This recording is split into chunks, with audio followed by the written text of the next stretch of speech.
Hello everybody, good afternoon and welcome to the United Stand. I am on the United Stand, sometimes I forget. Hello everybody, welcome to the United Stand. This is your latest Manchester United news and transfer news where we're going to be talking about transfer offers for Marcus Rashford. Apparently his phone won't stop ringing since he's been dropped and there's been talk about him leaving. Would Manchester United really allow him to go? We'll also be giving you the latest Ten Hag updates, and we'll also be talking about a few other things, including Jadon Sancho omitted from the England squad. Rashford's been omitted, we expected that, but Jadon Sancho has been left out as well. Also a bit of an update on James Garner and whether he will be available for Manchester United next season. He certainly thinks he should be, and a few other bits as well. So lots to get involved in. But first of all, you can see I've got a big QR code next to me on my left. We are sponsored on the show by OneFootball. I'm sure you all know what OneFootball is. OneFootball is an app that you can download. I mentioned it lots of times before, but it begs the question, why have you not downloaded it yourself and been using it to keep up with all the latest football news in the UK, in and around the world? I use OneFootball as my number one destination for football news, transfer updates, player data, and of course the latest match day scores. I don't know what magic they have going on at OneFootball, but I always get score notifications fastest on there as well. So if you want to be the most informed football fan in the world, then head to the description in the video description or scan the QR code which is on my left and download OneFootball today for free. Thanks so much to OneFootball for supporting the channel as always, and do give it a download. You can use that QR code, I'll keep it up there, and as I said, all your latest news, score updates, etc. Fantastic little app for that. Give it a download. It's free to do it on Apple and Android. What time's the audition clips end? I want to submit one tomorrow. Is that too late? Says Daniel Kirk. Thanks everyone who's been sending in their audition clips. I don't know whether we've got it in the chat. Yeah, we've still got it in the chat. It's still in there. The email address is thatsfootballmedia@gmail.com. I tell you what, we've got loads of people. Shout out South Africa. We've had loads of people sending in their clips for that. Basically, if you want to get involved with United Stand, we're looking for somebody Manchester based, someone worldwide based. Send us a 1-minute clip on something to do with United to thatsfootballmedia@gmail.com, and the deadline is tomorrow, so send it in. Anyway, let's get on with the show. First of all, we're going to talk about Rashford, we're going to talk about Ten Hag. I just want to talk about the England team that's just come out. So the England squad has literally just been released for the international break, and Marcus Rashford's not in there. That's completely correct. Got no issues with that. But Southgate is still a prat. He's not picked Jadon Sancho. Now, what I would say is that I am not even going to go off on the United angle here. Jadon Sancho should be in that squad. I watch a lot of football. Saka should be in there. I've got no problem with that. But I'm telling you now, he's picked 4 number 10s. He's picked Smith Rowe, Grealish, Foden and Mount. Oh yeah, but Grealish and Smith Rowe can play off the wing. Yeah, Jadon Sancho is a fucking winger. Like, he's bang in form. He's been bang in form for 3 months. He should be in that team. It's Southgate being a complete and utter prat again, because basically he's just not a very good coach. He would not get a job in the Premier League. I ain't even going to get stressed about this. He's a bad coach with bad coaches around him, and England will never achieve anything with the amazing squad of young players that they've got. I like Smith Rowe, I like Saka, I like Grealish, I like Mount, I like Foden, but Sancho should be in there, and he just doesn't know what he's doing. He is not a very good coach. He would not get a coaching job. And I'll tell you what, I'll take it away from Sancho. Tomori is playing centre-back in Serie A for the team that's top of the league. He's having a great season. I would have loved to get Tomori to play with Varane. I think he's a fantastic centre-back. I was very surprised Chelsea let him go. Tomori's tearing it up in Serie A, not even in the squad. Tyrone Mings and Harry Maguire, both of which have been pretty shit this season, get called up to the England squad, and Tomori doesn't. That's your Gareth Southgate for you. And I tell you what, if it's Deschamps, if it's Mancini, if it's Enrique, they're picking Sancho and Tomori. But Southgate and his coaches, clueless. So I wouldn't even let it. Bother you. It's not even baffling. And I would move away from Sancho. Sancho should be in the squad, but how Tomori's not in the squad ahead of Mings or Maguire is just complete and utter stupid bias. But this is why England fail. As long as we get to the semi-final or the final and mess it up, they'll get a bus tour. That's all we're about. Perennial losers. English football fans and the Football Association, they basically love to lose. Like, apparently last summer was great because we lost the fucking final in a home tournament that we should have breezed through. Anyway, back to Manchester United. Let's get into it. I'm going to talk about Ten Hag in a minute, but some interesting stories coming out this morning around Marcus Rashford. Apparently Barcelona are interested in Marcus Rashford. This is coming from the Manchester Evening News. Barcelona are interested in Marcus Rashford, and since he's been dropped from the Manchester derby, his phone's not stopped ringing with clubs interested in Marcus Rashford. Now, I my interpretation in this, and it actually says it in the Manchester Evening News article, is that this is just clambering for a new contract. I do not think that Marcus Rashford has got any intention of leaving Manchester United, and I don't believe that Manchester United have got any intention of selling Marcus Rashford. Now, I suppose the interesting point is, well, let me just follow through with that.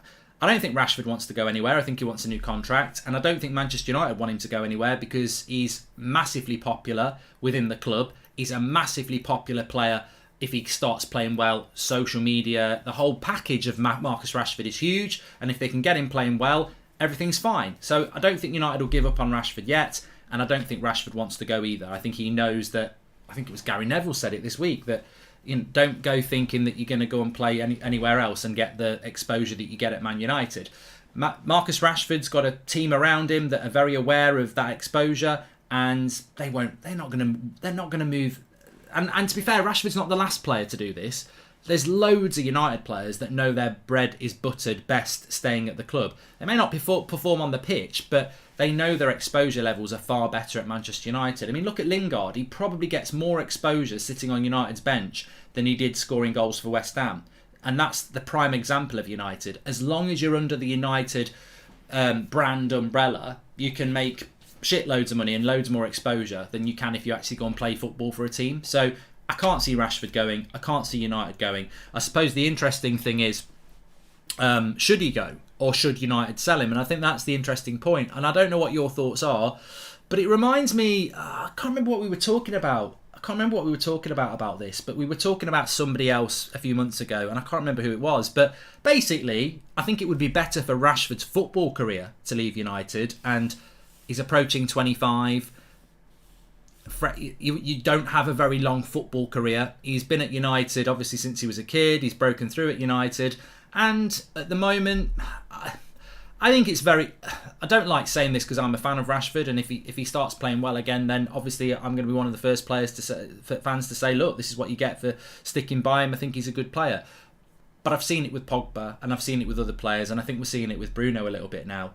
I don't really think it matters what Bruno does or what Pogba does, and will Rashford end up the same? I think there's a section of our fan base that really have lost trust in Bruno, and have lost trust in Pogba, and are losing trust in Rashford. So can you ever get it back to what it was like before? Probably not. So maybe it's best for you to go elsewhere and experience something else in your career. So maybe it is good for Rashford to leave. I don't think he wants to. From United's point of view, they should always look at it in an unbiased way. And what I mean by that is, if there's a player who's coming up for a new contract, who's on good money, which Rashford is, and he wants a new contract, you should not be giving someone a new contract when they've not performed well for 2 years. You should be moving them on. And it doesn't matter whether that's Marcus Rashford, Cristiano Ronaldo, Bruno Fernandes, Rafael Varane. Any good player should be moved on and not given a new contract. So ultimately, I think the club should be open to selling him. And ultimately, I think Rashford should be open to leaving. But I think it's very obvious that neither of them want to part ways, and he will probably get the contract that he's talking about. Because when you hear lines like, oh, his phone's been ringing off non-stop since he was dropped in the Manchester derby, that just sounds a little bit like it's not... That never happened, did it? That never happened. But in fairness, there would be interest. And Barcelona's been mentioned. PSG's been mentioned in the past. There would be a queue of clubs going for Marcus Rashford if the price was right. I don't think there'll be a queue of clubs for 60 million. I think there'll be a queue of clubs for 50 million. But it depends what United would want. And the sad thing is, a couple of years ago, you'd be talking about 100 million. Mark, if only Rashford news was real, we'd need to pay a club to take him on current form, says Andy and Bruno. And well, I'll tell you what, let's do a poll. Board should jump at any decent offer. However, Arnold is heavily into social media analytics, and Rashford is his golden boy. We are sold in social media FC, says Wang. Well, let me just do that then. Would you sell Rashford? Because I reckon this will be quite close. Yes or no? Would you sell Rashford? There you go. I'll answer the question. I'm not going to sit on the fence. Would I sell Rashford? If the price was right, yes. And I'm not talking about a packet of skips. I'm talking about if it was... I still think 70 million. But then again, he's only got 1 year left on his contract. 2 years left. If we could get... Tell you what, I'll be fair. If we can get 50 to 60 million for him, I'd sell him. Because I don't think we'd regret it. On current form, I don't think he's ever going to be an Mbappe or an Neymar or someone like that. I think even if he got a fresh start, I think he's only ever going to be a. And I think it's disrespectful. I think it's really disrespectful when people say he's no better than Nani. Like, Nani was probably more consistent than Rashford. I think Rashford at his best is better than Nani, but it's difficult. I want him to stay and I want him to do well, but I suppose if we got 60 million, I would do it. But it's so difficult. So difficult to figure out what his value is. But I think you can easily get 60 million for him. And if we got that and he wanted to go, I would do the deal. But we'll have to just wait and see with that one. My personal feeling is, and I'm sure many people would agree with me, I think this is noise. And I'm not going to do the whole Rashford PR team. I think that's very unfair to do that. I think this is just normal agent. My player's contract needs renewing. Are you going to renew it? There's loads of interest in us, and I think that's what's happening here. Everybody I've spoken to, whether it's journalists or it's fans, nobody genuinely believes that United are going to sell Rashford or Rashford wants to leave. So at the end of the day, and I don't think United think Rashford wants to leave, and I don't think Rashford thinks United want to sell him. So ultimately, you've just got this Rashford's transfer story that actually nobody believes. So really, we move on, I suppose.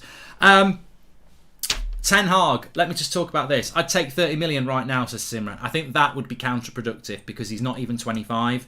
If you sold Marcus Rashford for 30 million and he went to, I don't know, Barcelona or PSG and did well, he'd be worth 70 million tomorrow. So I wouldn't do that. I think emotions are running high. I get it, but I think you've got to be pragmatic about it and say, look, if you get Rashford back to his best or anywhere near his best, you've got a relatively good player there.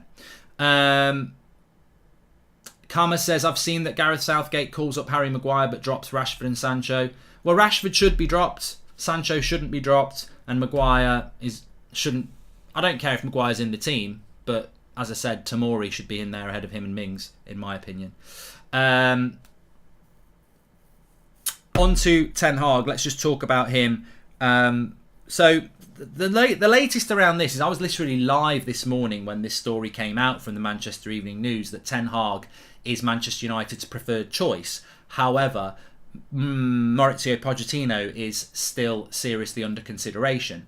So I was in a bit of a group chat with people this morning, and some people believed that Ten Hag is the number one option, and some people think it's just spin. And what I mean by spin is it's just noise. It's not. There's no substance to it. What we do understand is that there is a split.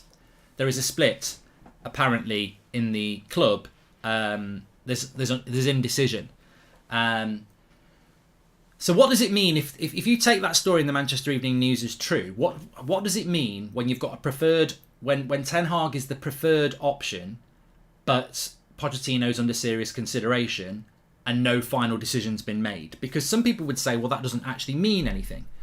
How can you have a preferred option but have somebody else under serious consideration and there's still no final decision? Well, exactly. It doesn't actually mean anything. What it does mean is that you have a story that is Ten Hag is Man United's favoured option, and people get very excited. But when you read deeper and you speak to people, the reality is United haven't made a decision yet. And the way we understand it is that, I don't want to give too much away here, but the way we understand it is that the football side of people, who's the football side of people, are leaning towards Ten Hag, but the board are leaning towards Pochettino. Well, who's got the power? The board has the power, but are the board going to choose over the football people? And what I mean by the football people, I'm not talking about Harry Maguire and Cristiano Ronaldo. I'm talking about coaching, Rangnick, Murta, and the board. We're talking about Arnold and whoever, and there might be somebody in the coaching staff who wants Poch. There might be somebody who's on the coaching staff who wants Poch. I'm not going to name any names. And there might be one or two people on the board who are open to Ten Hag. But there is a split at United. And ultimately, they're struggling. They are struggling with it because I think that the feeling was that they were always going to go with Pochettino. And I still fear that they will.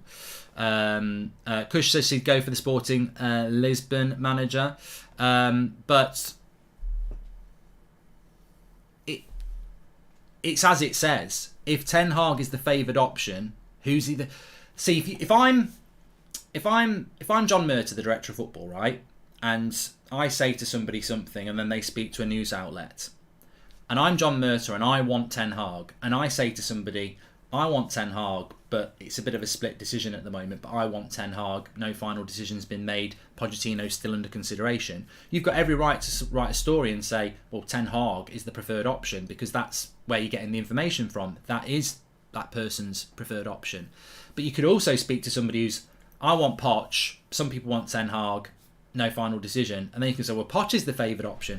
I think it's like that. I think there's some people in the club who want Ten Hag, and there's some people in the club who want Pochettino, and I don't think there is a final decision been made yet. I hope, and what I will say to this, I'll bring a bit of positivity here. We're going to have a take a walk. We don't often do this on this channel, but we're going to wave bye-bye to the negativity road, and we're going to walk down positive alley. Yeah, God, it's lovely down here. Oh, I feel good. So we're going to walk down Positivity Alley, and I'm going to say this. I would be very surprised, and very positively surprised, if United appoint Ten Hag. And I don't think it will solve all our problems, but if they appoint him, it's an exciting step in the right direction. One step of about 30 that we need to make, but it's one step in the right direction. Because after that, he's got to be given freedom to get rid of the deadwood. He's got to be given freedom to bring the players in that he wants. But if they went with Ten Hag, it would be one glimmer of positivity from a time which I think is the worst we've been in for 30 years. So I will say that. I would be pleasantly surprised if this board showed foresight to appoint Ten Hag. But let's not pretend it's going to happen yet. I hope Ten Hag is our first choice. I don't believe Poch is the answer, says Christian. I couldn't put it any better myself. And if Man United don't win title silverware, how the club talking about what I want, this, I want that. No one will join the club, no future, says Stephen. Thank you very much for your super chats there. Please smash a like on the video. But there is something I wanted to add to this story. So, look, God knows what's happening with Man United. There's definitely a split there. Some want Poch, some want Ten Hag, and it will be about whether the people who want Poch want to think about what's best for the football side of things and what's best for the club, or they want to flex their muscles that they're in charge. There's definitely people in that club who want Pochettino. Ed Woodward was one of them. What's his influence on the club now? You would hope it's very little, but you've got to accept that there are people in that club that want Pochettino. I've heard people mention Sir Alex. I've heard people mention Fletcher. I've heard people mention Arnold. I don't think that's relevant, and I don't think that, that would be very unfair to throw that names at those. You never know. Sir Alex Ferguson might be saying get Ten Hag, so you just don't know. But there is definitely a split in there, and it's not about who wants what. It's about making the right decision. That's what top people do in organisations. Whatever organisation, you make the best decision for the club, not for what you think. You've got to take personal feeling out of it and look at the whole pie. How Matic was free and Maguire 80 million, says John. But one thing that is very important, just before we move on from the Ten Hag Pochettino thing, is that money. Money is very important. We know that money is very important to Manchester United. And I don't have all the facts on this, but I don't think I'm far wrong. I think the next 2 weeks are key. And Ten Hag is an easier deal to do. Ajax are the sort of club, and we have a good relationship with Ajax, Manchester United. Ajax is the sort of club that if Man United rung them up and did it the right way and said, we really want Ten Hag, can we speak to him? They would say yes, because they're very happy with what Ten Hag's done for them. And there's almost a pride in a club like Ajax and many Dutch clubs whereby if they sell De Jong to Barcelona or De Ligt to Juventus or Van der Beek to Manchester United or Ten Hag goes to Man United as their coach, it's almost like they accept that is their role to do that, because they're not a big league and they're not a big club in the sense of winning Champions Leagues at the moment. So they know their role is to develop and allow people to move on. So Ajax would let Manchester United speak to Ten Hag. I fully expect that if we do that, and therefore we could agree a deal over the next 2 weeks to get Ten Hag. He would still finish the season with Ajax, respectfully, and Ajax would allow that, and I think there would be a fee. Maybe, I don't know what it would be. It wouldn't be very much. So United could speak to Ten Hag over the next 2 weeks and they could get that deal done at a relatively cheap price. They can do all those things. And that, to me, shouldn't make Ten Hag more of an option for United. He should be the number one over Poch anyway.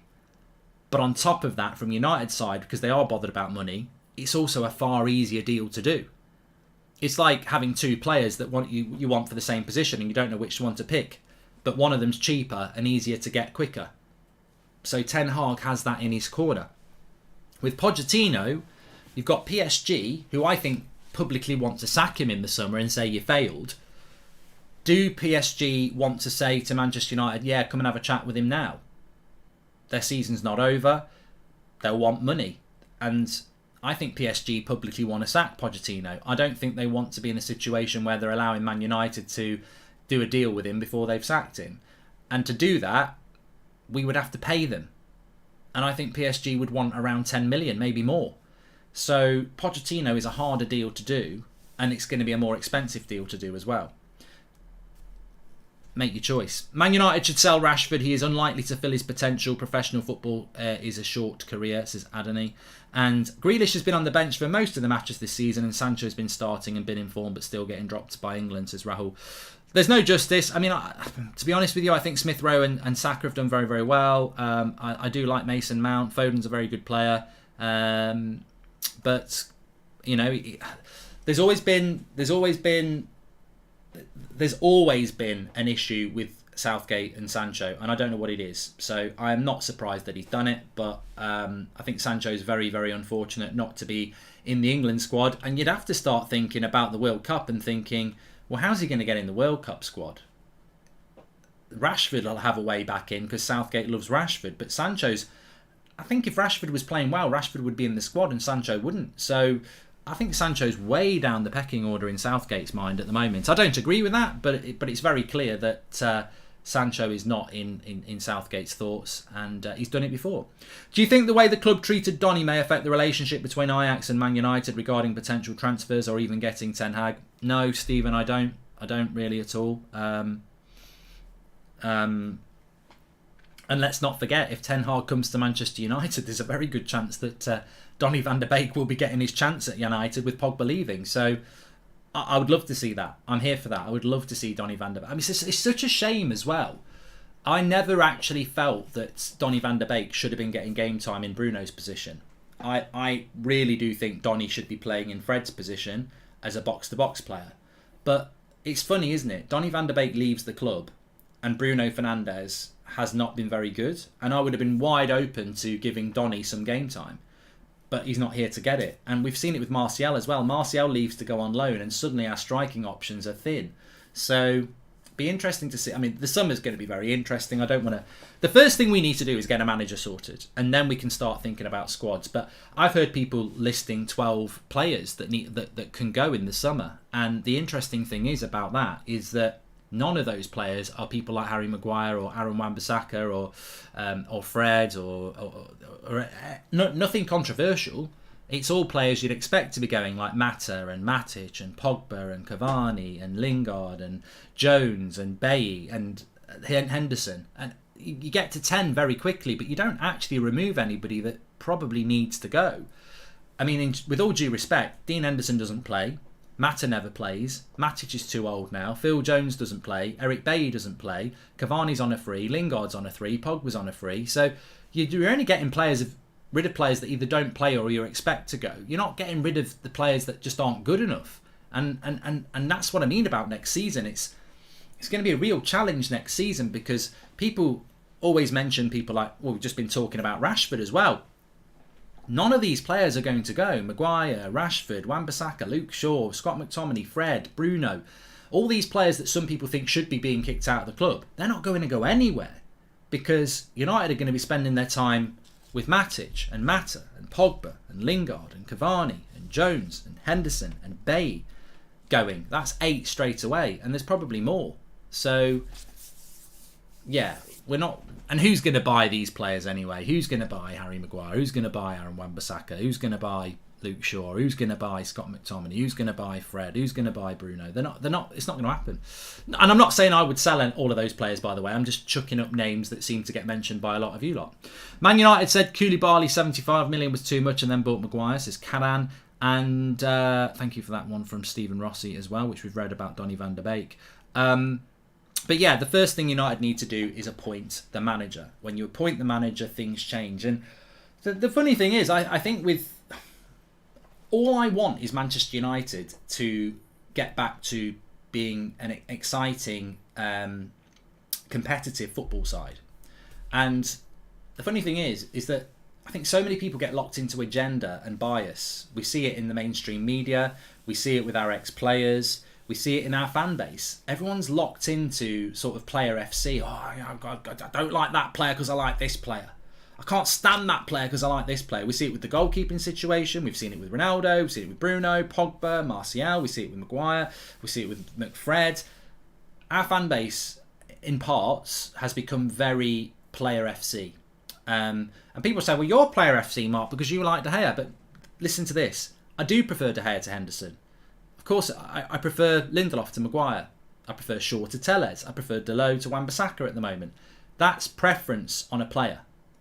I don't have player FC and I don't have a bias because actually when you look at it, if we get Pochettino, De Gea is a suitable player for Pochettino. If you get Ten Hag, he might not like De Gea in goal. And De Gea, I love De Gea and he should be Man United's goalkeeper. But if Ten Hag came in and said, he's not quite right for me, I'm going to get someone else in, I would go with that because that is what being not biased is about.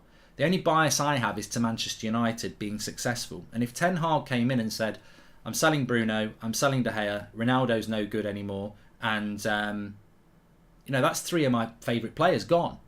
I ain't going to go, get rid of the bold prat, he's rubbish. Not to do that. One, it's hairist, and two, it's like, I never really wanted Conte. It never really fit in for what I thought was right for United. And then after Solskjaer, I was like, he'd be perfect for a couple of years. He'd come in, tear it up, build it up again, and I think we'd probably win something. You don't know whether your favourite players are going to survive in that. And I think if we are truly to step forward as a football club with the right manager, and look, we're in the hands of the board to do that. But if we did get Ten Hag, I would advise any fan to leave behind your player favouritism and just have an open mind, because ultimately Ten Hag could come in and say, I don't want Maguire, get rid of him, he doesn't suit with the way I play. Or you could get hold of him and develop him into a bloody brilliant player for a couple of years. You just don't know. You just got to have an open mind. Players that you thought were finished might suddenly become really good. Ten Hag likes playing wingers. He might see something in Rashford that he can get the best out of. So I think if we can, the manager appointment is just so important, and if we get the right manager, open-mindedness is really important. There's absolutely no chance, says Shuddy, the board let Rashford go under this board as he's a homegrown. He could be completely useless for another full season. Look at Lingard, he's been useless for years. Well, it's not a bad point. Mark, please don't put Bruno in the same section as the English crap like Maguire, even though he's in poor form, says Andy and Bruno. No, mate, I love Bruno. Everyone knows I love Bruno. He's one of my favourite players, but I really liked Martial and he had a bad season last year. You've got to call it out, because I don't like the bias. I don't like to pretend that somebody's been good when they've been bad. That's not for the betterment of Manchester United. As I said, I thought Bruno was appalling in our biggest game of the season on Tuesday night. And not only was he appalling on his performance on the pitch, he compounded it with his attitude, which I was embarrassed when he was coming on the pitch at the end of the... sounds wrong. I was embarrassed when he came on the pitch. I've done it again. I was embarrassed when he walked on the pitch after the game and was having to be restrained by Atletico Madrid players as he's tried to moan at the referee. And that's a weak mentality. You've performed badly on the pitch and you're trying to argue with the referee. Like, I don't like that. And it's been happening a lot this season. Shouldn't Rashford just wait until a new manager comes in before leaving? Managers have different favourites. My team leads, but love the channel, says Sean Valentine. Rashford's not going to go anywhere. He won't go anywhere. If United get Ten Hag, do you think finally the board start listening to the fans, says Red Devil? I don't think it's about listening to the fans. I personally don't think when you've got a corporate football club, a brand, that fans are ever high on your list to listen to. I think maybe if you're a Liverpool or a Manchester City or a Newcastle, where you're so rich it doesn't really matter about making money, you're there to win things, you can be in touch with what fans think. But Manchester United have to be more... if you could get an honest interview with United, the Glazers or Arnold, or get them in a private conversation, the people they're trying to please the most are the brands, the people that pay them money. That's who they want to please. And the fans, they like to please them, but they're not focused on them. They're focused on making money. However, there is a quick win here, and money rolls in from positivity. The club is at its lowest ebb in a very long time, and they're thinking of appointing Pochettino, which will not inspire our fan base. Some will be inspired, some will be very apathetic to it and just be like, oh God, it's more of the same. If you bring Ten Hag in, some people won't like it because it's like, how can the fan base be so pissed off and then suddenly a new manager comes in and everything's fine again, we're being played. But ultimately that appointment will excite people. And the reason it will excite me is because the way he plays football. I like the fact that he plays this attacking, intense style of football with width. I think the way that Ten Hag plays, whether it's 4-3-3 or 4-2-3-1, however you want to call it, it's very adaptable to the way we've been playing. We play 4-2-3-1, 4-3-3. So we can adapt this very, very quickly with the right players.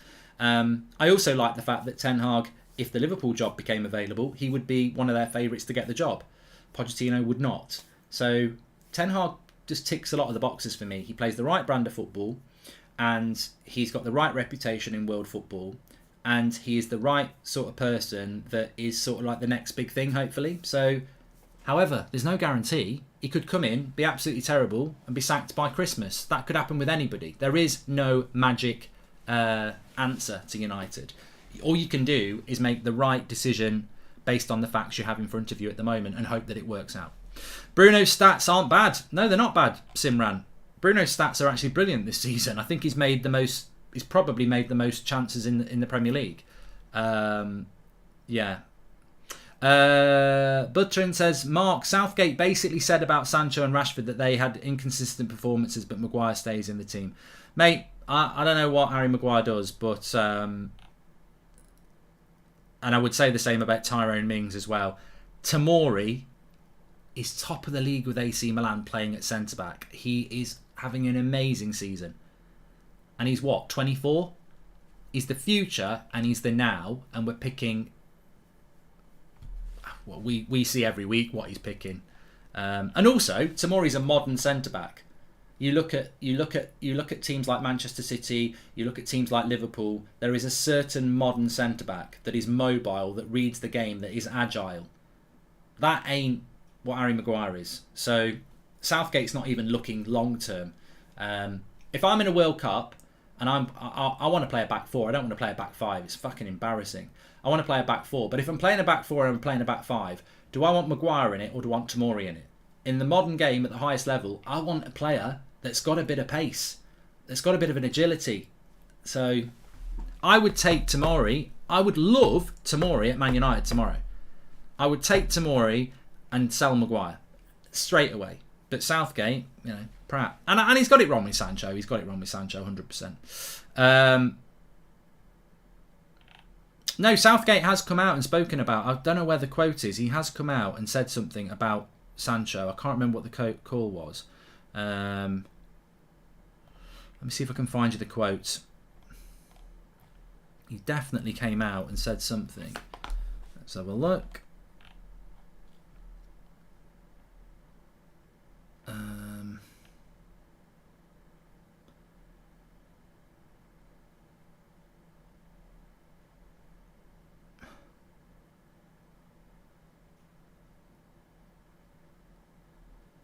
No, Southgate said on Harry Maguire, there wasn't a chance we weren't going to call him up. There wasn't a chance we weren't going to call him up.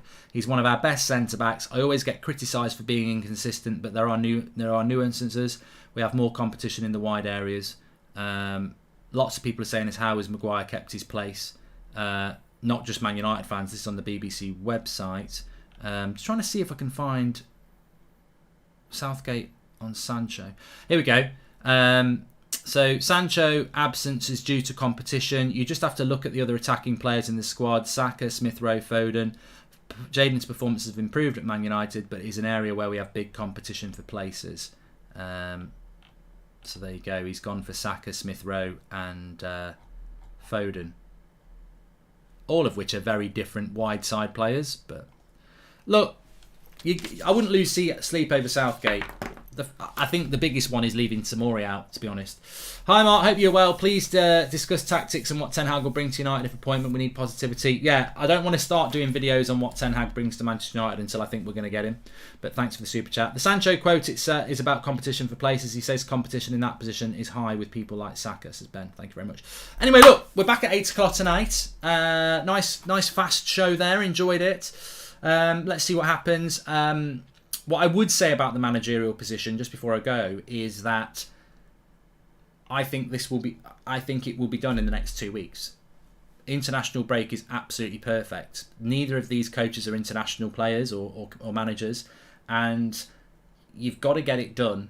If you want Ten Hag, you've got to get it done in the next 2 weeks. Ajax will let us do it, and if Real Madrid get knocked out in the quarterfinals, I think they might go for him. I don't think Real Madrid are really set on Ancelotti. If PSG had knocked Real Madrid out, I think Real Madrid would have gone for Pochettino. So I think Real Madrid are ready to go for a coach, and we need to get a deal done now. But I still think they're going to go with Pochettino, because I think that they've agreed that deal a long time ago. But let's see what happens. Thanks everyone for watching. Make sure you scan the QR code or use the link in the video description to give OneFootball a go. Links in the chat for that. Fantastic little app. It's free, gives you all your latest news and score updates. And apparently we've got a Ronaldo tweet. So let's have a quick look just before we go. Viva Ronaldo, running down the wing, Man United sing. He says, we're Man United, let's do this together. No, we haven't had a tweet from Ronaldo.